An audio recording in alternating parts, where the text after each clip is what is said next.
18 जनवरी باندې سبا زیارت پر ان شاء الله د سبا سار 8 بجو نه تر 2 بجې پورې جامع دارالعلوم حقانی د ختم بخاری شریف عظیم الشان سالانه تقریب دی. قال الحمدلله علماء کرام او طلباء کرامو سر ته ورسېدلو او سبب د ټول امت مسلمه د پاره د کشمیر د مسلمانانو ته فلسطین مسلمانانو ته او د پاکستان د ټولو عالمی سطح چې څومره د امت مسلمه روړه دي مسلمانان د هغې دپاره اجتماعي دعا لولي مشایخ محدثین چې هغې کې لولي شیخ الحدیثان محدثین صاحبان مشایخ کرام ممتاز علماء کرام د ملک بر هغه به انشاءالله شرکت کوي او په دې مجلس کې اسم د الله تعالی انوارات او رحمتونه برکتونه راوریږي. سو سوا ماشومان حافظان شو قاریان شو الحمدلله څومره په درجنونو باندې بچی جنکی عالمان طالبات وګرځېدي معلمات وګرځېدلي او تقریبا 2000 پورې لګ بګ یا د دینه کم زیات طلباء کرام فضلا حقانیه سبا ګرځي چې هغې ته به دستار فضیلت په سر باندې کېښودی شي او سند به ورته جاری کیږي او انشاءالله زما امید دی چې د ټول ملک دینداره اسلام پسنده طبقه چې ده اسلام دوست طبقه هغه به سبا په دې اجتماعي عظیم الشان سالانه اجتماع کې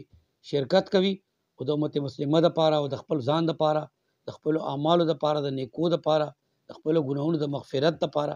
د توبه استغفار دپاره به دلته جمع کیږي او یو روحاني او نوراني مجلس به وي انشاءالله او هغې کې به د دې یونیورسټۍ عظیم بانی شیخ القرآن والحدیث حضرت العلامه امیر المؤمنین فی الحدیث مولانا عبدالحق صاحب نور الله مرکزو او د دې عظیمه هستی د هغې زوی او زموږ والد صاحب چې قائد جمعیت علماء اسلام پاکستان او د دې دارالعلوم حقانی جامع دارالعلوم حقانی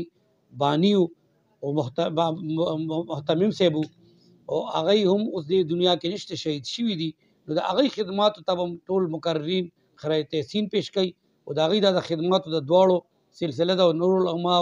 محدثینو په دې د دې قوم علاقې ډېر خلک وو چې هغه مولانا عبدالحق صاحب مولانا سمیع الحق صاحب سره مټ په مټ ولاړو او نن حقانیه الحمدلله روح په ترقۍ ده یو لویه اسلامي یونیورسټۍ کې دغه شوي ده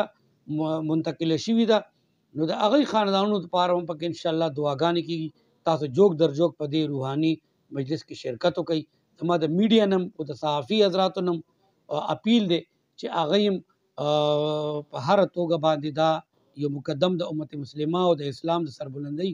کار وګڼي او دې جامع دارالعلوم حقانی په عظیم ګراؤنډ میدان کې په جامع مسجد شیخ القرآن والحدیث مولانا عبدالحق صاحب نور الله مرکزو په دې مجلس کې په دې حالونو ته په نظم و ضبط سر راشي. د سکیورټي انتظامات ته زما انتظامین اپیل دی چې زیات ته زیات هغې موږ سره ډېر تعاون کوي علاقې والا